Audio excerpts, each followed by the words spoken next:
Loomer কোমল হৃদয় বনের এই দুঃখে অনুভব করল। আরিনের চোখে তাকিয়ে লুমা দেখল অসহায়ত্বের প্রতিচ্ছবি। নদী শুধু পানির উৎস ছিল না, এটি বনের প্রাণকেন্দ্র ছিল।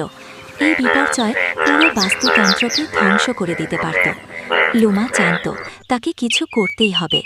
বনের প্রতিটি জীবনের সাথে তার সম্পর্ক ছিল। সে সংকল্প নিল বনের প্রাচীন জ্ঞানীদের কাছে গিয়ে এর সমাধান খুঁজবে। এইভাবেই এক লুমা ডাকে সাড়া দিয়ে সবাই একত্রিত হল। তাদের সম্মিলিত প্রচেষ্টা ছিল একতাবদ্ধতার প্রতীক। এটি একটি চমৎকার দলবদ্ধ প্রচেষ্টার উদাহরণ। সবাই মিলে একটি বন্ধ জলধারাকে পুনরুজ্জীবিত করেছে, আর লুমা দারুণ নেতৃত্ব দিয়েছে। খুবই সুন্দর একটি বার্তা। এই কাহিনী থেকে আমরা শিখতে পারি যে প্রত্যেকের অবদানই গুরুত্বপূর্ণ, তা যতই ছোট হোক না কেন।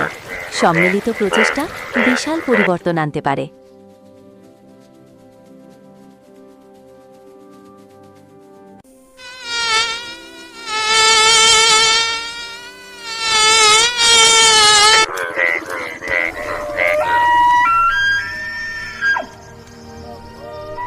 Come closer, everyone. Let's share the warmth together.